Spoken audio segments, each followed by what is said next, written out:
বাচ্চারা রোজা রাখতে পারবে কিনা, কত বছর বয়স থেকে রোজা রাখা ফরজ? গুরুত্বপূর্ণ একটি প্রশ্ন। আমাদেরকে মনে রাখতে হবে, আমাদের প্রত্যেকের ঘরেই কিন্তু বাচ্চা রয়েছে, আর এদেরকে কত বছর বয়স থেকে আমরা রোজা রাখার জন্য তাগিদ দিব এবং তাদেরকে কত বছর বয়সে রোজা রাখা ফরজ, এটা আমাদের প্রত্যেকের জানা একান্ত জরুরি। আমাদের এখানে যারা এখন উপস্থিত রয়েছেন, আমাদের প্রত্যেকের ঘরে কিন্তু বাচ্চা আছে, আর আমাদের যাদের বাচ্চা আছে প্রত্যেককেই রোজা রাখা, প্রত্যেক বাচ্চাকে রোজা রাখানো এটা ফরজ। এই জন্য কত বছর বয়স থেকে বাচ্চাদের রোজা ফরজ হয়? মনে রাখবেন, একটা বাচ্চা যখন তার নামাজ ফরজ হয় তখন থেকে তার রোজা ফরজ হয়। যেদিন থেকে তার নামাজ ফরজ হবে ওই দিন থেকেই তার রোজা ফরজ হবে। একটা ছেলে এবং মেয়ে, ছেলে বালেগ বোঝা যায় যখন তার স্বপ্নদোষ হয় তখন থেকে সে বালেগ, আর মেয়ে বালেগ হয় যখন থেকে তার হায়েজ মাসিক এবং হায়েজ শুরু হয়ে যায় তখন থেকে সে বালেগ এবং বালিকা। এই জন্য যাদের সন্তান, রাসূলুল্লাহ সাল্লাল্লাহু আলাইহি সাল্লামের একটা হাদিস রয়েছে যে তোমরা তোমাদের সন্তানকে 7 বছর বয়স থেকে নামাজের ট্রেনিং দাও এবং 10 বছর বয়স হলে তাকে প্রহার করো।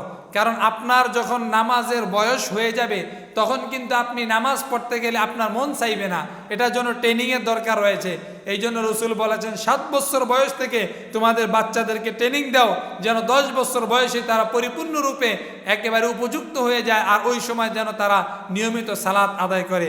হযরত মা আয়েশা সিদ্দিকা রাদিয়াল্লাহু তাআলা আনহা থেকে জানা যায়, মা আয়েশা সিদ্দিকা রাদিয়াল্লাহু তাআলা আনহা বলেন, আমাকে রাসূলুল্লাহ সাল্লাল্লাহু আলাইহি সাল্লাম 7 বছর বয়সে বিবাহ করেছেন আর 8 বছর বয়সে আমাকে রসুলের ঘরে নিয়েছেন। কেউ 8-10 বছর বলেছেন, তবে এটাই ঠিক যে যখন থেকে মেয়েদের হায়েজ শুরু হয়ে যায় তখন থেকে মেয়েরা বালেগ হয়ে যায়, নাবালেগ থেকে বালেগ হয়ে যায়, আর ওই সময় থেকে প্রত্যেক ছেলে এবং মেয়ে উভয়ের উপর রোজা এবং নামাজ উভয়টাই ফরজ। এই জন্য মনে রাখতে হবে ফরজ বিধান যেন ছুটে না যায়।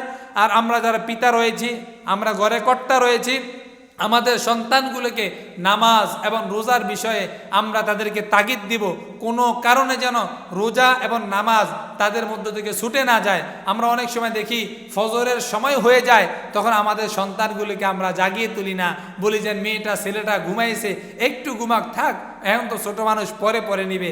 আপনার এই একটু নমনীয়তার কারণে সে যখন বড় হবে তখন কিন্তু নামাজ থেকে সে গাফেল হয়ে যাবে, কারণ তার এই কথাটা সারা জীবন মনে থাকবে যে আমার বাবা বলেছিল এখন ছোট মানুষ, নামাজ না পড়লেও চলবে, পরবর্তীতে সে পড়ে নিবে।